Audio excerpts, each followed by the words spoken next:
मैं छोटा विद्यार्थी था जब, तो स्कूल जाते वक्त बीच में एक मंदिर था और उसके जो पुजारी थे वो बड़े प्रसिद्ध थे, बंसी वाले उनका नाम, और उनकी बड़ी ख्याति थी कि वो बड़े सज्जन, बड़े करुणावान, बड़े दानी, बड़े प्रेमी, बड़े भक्त। और जब प्रार्थना करते थे वो कृष्ण की तो आंखों से आंसू बह रहे, मगर मुझे देखते से वो एकदम डंडा उठा लेते थे कि बस बोलना मत, कहना मत। क्योंकि मैं जब भी वो मिलते, कहीं भी मुझे मिल जाते, मैं कहा राम नाम सत्य है। इससे वो बहुत नाराज होते थे कि तू है कैसा, तुझे कुछ पता है कि जब कोई मर जाता है तब कहते हैं राम नाम सत्य, मैं अभी जिंदा हूं। वो पूजा कर रहे होते बंसी वाले की पुकार लगा रहे होते, मैं उनके मंदिर में पहुंच जाता, मुझे देखते बंसी वाले को भूल जाते कि तू बाहर निकल, देख बोलना मत, वो बात मुंह से ही मत निकालना, वो बात ही गलत है, तुझे कुछ समझ ही नहीं है। जब देखो तब वही कह देता। मैं पूछता क्या, वो कहते कि मैं नहीं कह सकता क्या। जब उनको मैं बहुत सता चुका, एक दिन आ गए वो अपना डंडा लिए मेरे पीछे पीछे मेरे घर पहुंच गए। मेरे पिताजी से बोले कि इसको रोको, ये बातें गलत बातें कहता है और मेरी पूजा में विघ्न बाधा डालता है, ये राक्षस है।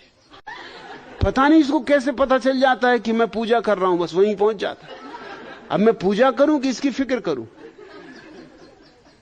और सब गड़बड़ हो जाता है, ऐसी बातें कह देता है। तो मैंने उनसे कहा कि आप कम से कम बातें तो बताइए,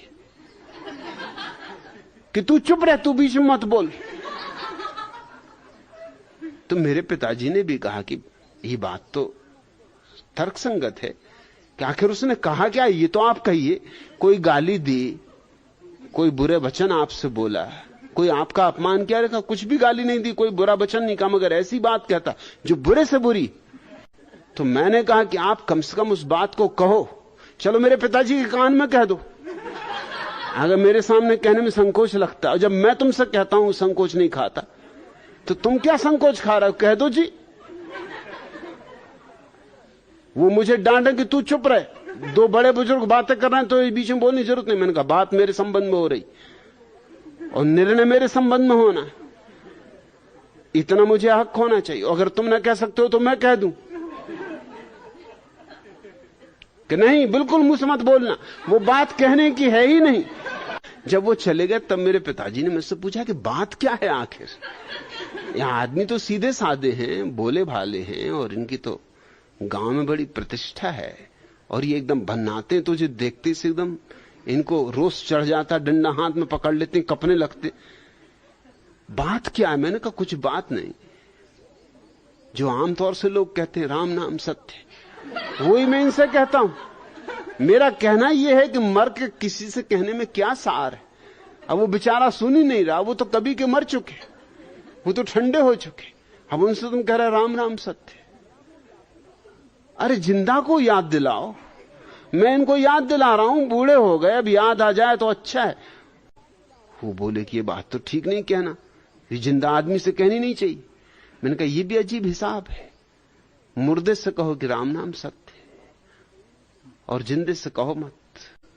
सोचने लगे वो, उन्होंने कहा कि बात तेरी ठीक है, तेरी बातें अक्सर ठीक होती, मगर उनमें कुछ ना कुछ गड़बड़ जरूर होती, तू भी कहां से खोज लाता। मुझे भी हो गई जिंदगी सुनते, अर्थियां निकलती हैं राम नाम सत्य, मैंने भी कई का किया, मगर मुझे कभी ये ख्याल ना आया कि जिंदा आदमी को कहना चाहिए। मैंने कहा जिंदे ही को कहना चाहिए। अब जैसे बंसी वाले, अगर मेरा बस चले तो इनकी अर्थी बांध के, इनकी खटिया खड़ी करके और बाजार में घुमाऊं और राम नाम सत्य का डुंडारा पिटवाऊं, तो ये बेचारे सुने, इनको कुछ अकल आए। नहीं तो बांसुरी वाले की बस पूजा ही करते रहे। और क्या ये पूजा सच हो सकती है जिसमें राम नाम सत्य है? इसमें कोई खराब बात तो है ही नहीं, राम का नाम सत्य है, इसमें कौन सी खराब बात है? इसमें क्या इनको अड़चन है?